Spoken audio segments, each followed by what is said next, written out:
What if we told you that one of the poorest nations on earth, once abandoned, discarded, and forgotten, had just turned $1 into $1 million? No loans, no donors, no permits. Burkina Faso, a landlocked nation where colonial powers saw only dust. A name the media rarely whispers unless tragedy strikes. But today, under the steady gaze of Captain Ibrahim Traoré, it is rewriting the script. And what about the West? They are furious that what was never meant to rise is rising without their help. This is not charity. This is not luck. This is the result of a decision made by a people who said, no more waiting, no more begging, no more shackles of contract. Captain Ibrahim's bold new vision is not only lifting his country, it's shaking the foundations of the global economic order. So we ask ourselves again, is this the last image of freedom in Africa? Stay with us because this isn't just another story. It's the future our ancestors dreamed of. Subscribe and join us for an Africa that doesn't exist. From $1 to $1 million,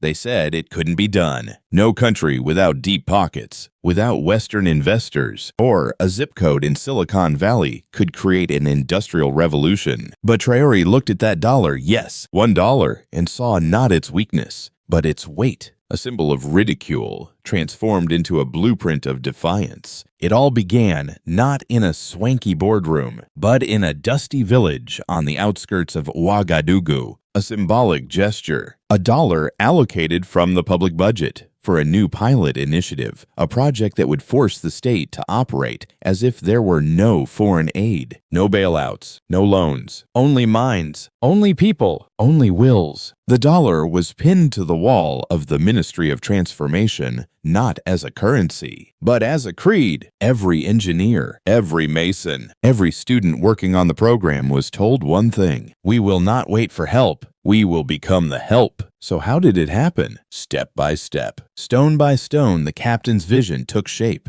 He ordered a nationwide inventory of every abandoned machine, every abandoned vehicle, every dormant factory across Burkina Faso. What they found astounded even his own ministers. Hundreds of broken machines after decades of dependence were gathering dust in state warehouses. Traoré's orders: restore, rebuild, rebuild. With only local engineers and students, they began reverse engineering foreign-made machines, repurposing parts from French military trucks, repurposing circuitry from old Chinese solar kits, not replicas but African firsts, water pumps redesigned for the Sahel climate, solar panels locally modified to withstand desert heat. Motorcycles once imported from India are now prototyped with parts sourced from village scrap. The project grew rapidly. The iconic $1 initiative has expanded into community workshops, school labs, and regional cooperatives. In Bobo Dioulasso, a group of schoolgirls designed a water filtration system made entirely from clay, charcoal, and local fabrics. The system now provides water to more than 400 families, and it cost less than $5 to replicate. But make no mistake, this is not charity, it is strategy. Traoré is building a framework where any solution must be renewable, affordable, and sovereign.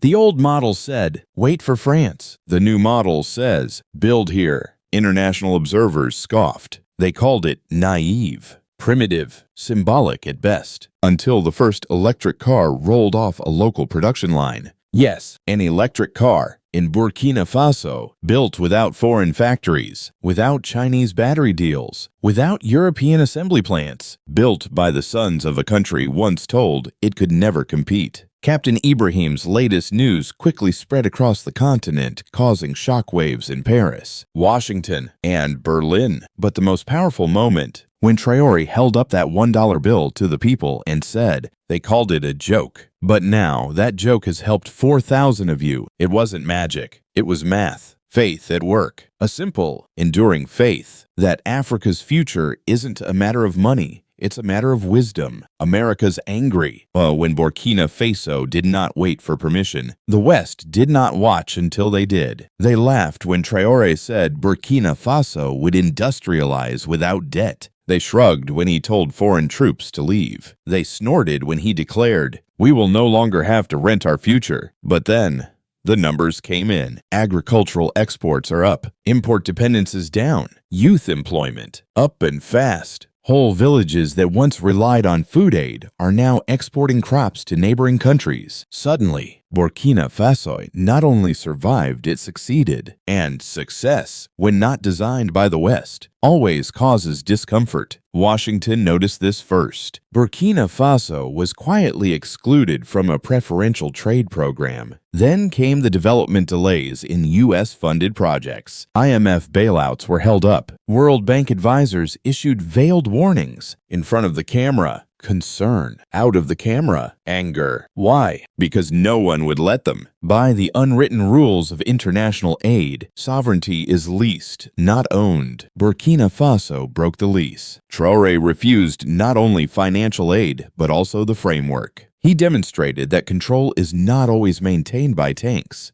Sometimes it is demonstrated by grants, advice, and capacity building. That's when the headlines changed. Suddenly, the Western media discovered Burkina Faso again, but not with praise. Young dictator raises concerns. Is Burkina Faso heading for instability? Growing concern about anti-democratic rhetoric in West Africa. No mention of job creation. No mention of reopening schools. No mention of a local currency project that stabilizes food prices. Why? Because Traoré did not act according to the script. Every step Burkina Faso took towards self-reliance was seen as a step in the wrong direction. And every time Captain Traoré addressed the people, calling for pride, unity, and production, it was twisted into nationalism, populism, extremism. They were not afraid of failure. They were afraid of bad examples. Because if Burkina Faso, a landlocked country, without gold reserves, without corporate backers, could rise, what excuses would Nigeria, Ghana, Congo have? So the chatter grew louder. French newspapers began to publish editorials called for a transfer of power. Think tanks published white papers on democratic retreat. Burkina Faso was no longer being ignored. It was being managed. But how do you manage someone who refuses to yield? They tried the old trick: isolation and discrediting. Western embassies stopped cooperating. Regional agencies, heavily funded by foreign donors, suspended Burkina Faso's right to vote. Yet Captain Traoré held firm. Factories remained open. Students graduated from newly built polytechnics without foreign debt. In one speech, he said bluntly, "They say if we go it alone, we will collapse." But they forget Africa walked through deserts, slavery, colonization, and we stood firm. At a closed-door summit, an American diplomat reported to a Burkina Faso official, "Do you really believe you can sustain this without our help?"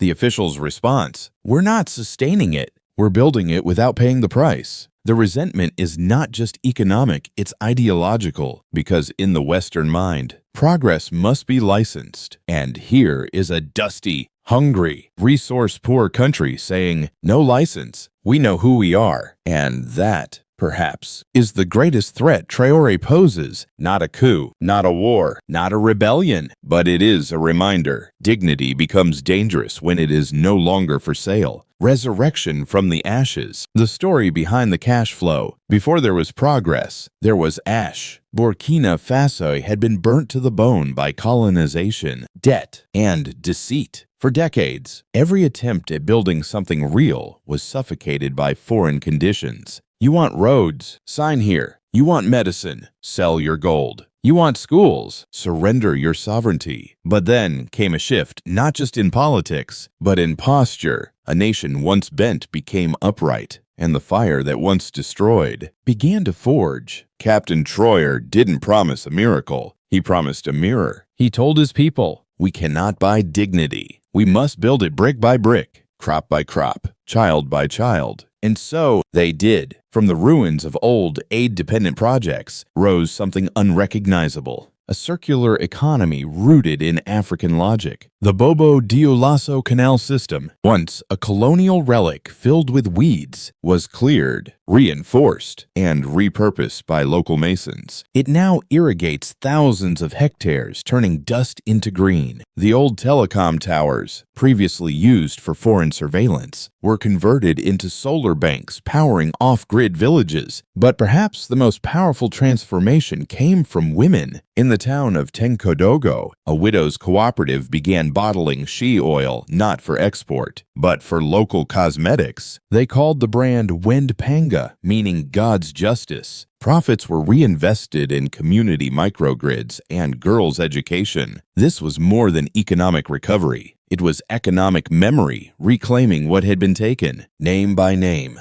field by field. And here's where it gets interesting. Western analysts couldn't understand how so much was being done with so little. No donor, no investor, no UN program. How? They scoured the national budget. The spreadsheets didn't lie. One figure stood out. Remittances. Burkina Faso's diaspora, long ignored, long dismissed, had become its hidden engine. They weren't sending money to buy sneakers or new roofs. They were buying solar panels, sewing machines, tractors, 3D printers. They were sending home blueprints, not just bills. It was the opposite of foreign aid. Not dependency flowing in, but dignity flowing back. And suddenly, Burkina Faso latest news became a keyword, not just in Africa, but in Brussels, Beijing, and Baltimore. No longer a passive player, but a disruptive force. The U.S. Department of State released a confidential report leaked weeks later admitted Burkina Faso's model presents an ideological challenge to traditional development frameworks. The emphasis on self-reliance and rejection of international guidance undermines Western influence in the region. Undermines, or reveals. Because if a nation like Burkina Faso could rise from ashes, what excuse remains for those still kneeling? There's an old saying in West Africa, when a tree falls, the sound echoes, but when it grows, it is silent. For years, the world heard only the collapse. Now, it was time to listen to the growth, and that growth was loud. In one rural school, students coded a mobile app to track irrigation schedules. In another village, retired mechanics revived 1970s Peugeot engines with homemade biofuel. A local university launched an AI lab trained not on Western models, but on African languages and culture. Traoré didn't invent this renaissance. He ignited it. He gave it permission by desperate to ask for permission. If you believe this is what Africa needed all along, say amen in the comments below. The unbreakable spirit. There are nations built on wealth, others on war, but Burkina Faso, it is built on spirit. You can sanction a country. You can blockade its ports. You can smear its name in 100 headlines. But what do you do with a person who simply refuses to break? Captain Traoré knew the tanks would not come. He knew the world wouldn't cheer, but he also knew this. Nothing terrifies empires more than ordinary people reminds them of their worth. And so, he spoke not from a palace balcony, but from the dirt. In front of school children sat on stones. In front of elders gathered under mango trees. No teleprompter, no scripts, just fire. He told them, "You are not a victim of poverty. You are a prisoner of permission." They trained us to ask, not act, to wait, not walk, but we are walking now. And they believed him, not because he was perfect, but because he was theirs. The people began to move. Farmers in Koudougou formed seed banks independent of Monsanto. Carpenters in Kaya built schools from compressed earth bricks. Young mothers in Wahiguya launched daycare co-ops to allow women to study and work. No billboards, no branding, just neighbors saying, "If the state won't come to us, we will become the state." It wasn't a revolution in arms. It was a revolution in rhythm, and that rhythm had a soundtrack. Radio stations in local dialects broadcasting tutorials on solar installation, water purification, and cooperative law. This wasn't chaos. It was choreography, and the West couldn't understand the steps. Traoré's team calls it social infrastructure. No concrete, no cables, just commitment. Trust became currency, and pride became policy. The state began awarding dignity grants not for consumption, but for creation. If you could prove a solution for 5 families, water, light, food, you were favored. The condition: it had to be replicable by others. Innovation was no longer a privilege. It was a community service. But perhaps the most symbolic act came on a hot July morning. In the heart of Ouagadougou, the government unveiled a national monument. Not a statue, not a soldier, not a flag. A framed, worn, creased $1 bill behind glass. The original. Below it, the inscription. We began with this: "We are not finished yet." Visitors wept because it wasn't about money. It was about memory. They remembered when $1 was a bribe, when $1 could feed a family or buy silence. Now, it was a spark, a signal, a standard. The museum next door played a recording Traoré's speech on the night he launched the program.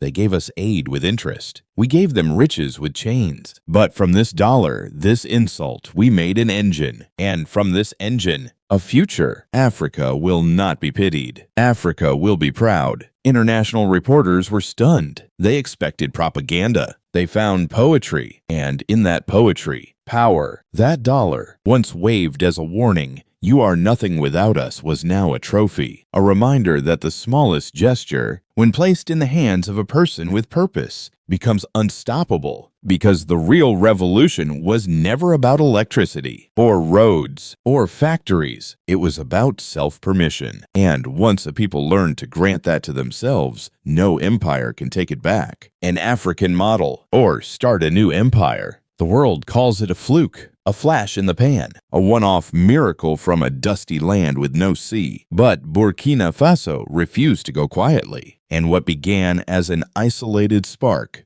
was catching fire. In Mali, student engineers visited Ouagadougou to study its electric motorbikes. In Niger, military officials toured irrigation systems powered by solar microgrids. In Guinea, cooperatives began rewriting their business models, not based on Western templates, but on the BORKINA method. It was spread not by conquest, but by conviction, not through speeches, but through results. A new alliance was taking shape, not on paper, not in press releases, but in principle. They call it the Sahel Solution. 3 nations battered by coups, abandoned by aid, ridiculed by media standing not as outlaws, but as authors of a new chapter. Burkina Faso, Mali, Niger, 3 hands, 1 hammer, not breaking systems but forging their own. Together, they began exploring regional rail projects. They proposed a shared digital currency not tied to the CFA franc. They negotiated raw material exchange deals without routing through Paris or Geneva. And all of it built on the backbone of Burkina Faso's impossible story. But with momentum came menace. Private intelligence firms began circulating reports warning of Pan-African populism. Diplomatic cables, leaked and redacted, revealed U.S. concerns that the Burkina model might lead to contagion instability in strategic trade zones. Translation: they were worried that Africa might stop asking for permission and start issuing its own instructions. But it was too late. In schools across the continent, teachers held up that $1 story as a new kind of textbook, a lesson not in economics, but in imagination. In rural Kenya, a community built a drone from scrap metal based on blueprints shared from a Burkinabe university in Sierra Leone. Farmers began crowdfunding silos after hearing how Burkina Faso turned collective savings into solar dryers. One story, endless seeds, and at the center of it all, still walking, still building, was Captain Ibrahim. Captain Ibrahim's latest news has become not just a headline, but a weather report. Wherever his name moved, so did the wind. He wasn't just command soldiers, he commanded belief. Because in a continent long defined by what it lacks, Traoré taught people to start counting what they already had: hands, land, spirit, and time.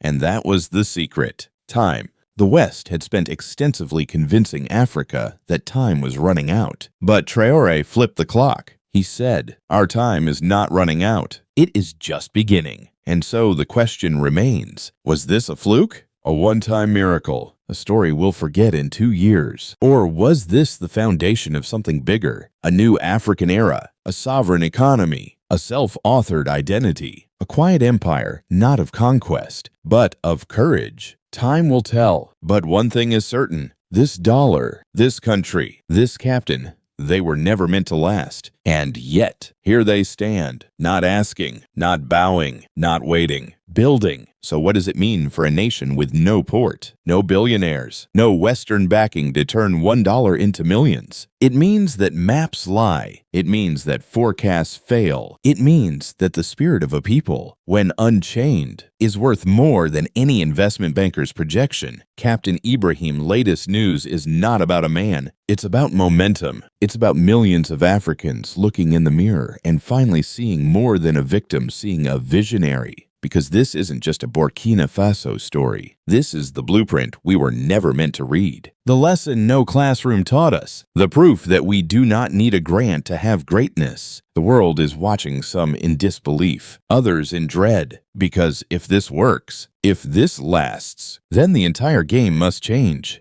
And no one gives up power without resistance. But here's the truth. We have resisted before, on slave ships, in courtrooms, in cotton fields and cell blocks, and we are still here. So let them rage, let them warn, let them doubt. We'll keep building, not because it's easy, but because it's ours. And if you've made it this far, if your chest stirred, your mind raced, and your spirit rose even for a second, then this story is also yours. Like, share, speak, subscribe, because they hid our history long enough. Let's speak our future out loud. Thank you for being here. We'll see you in the next story, the kind they still don't want you to hear. And until then, drop this in the comments below. Africa rise.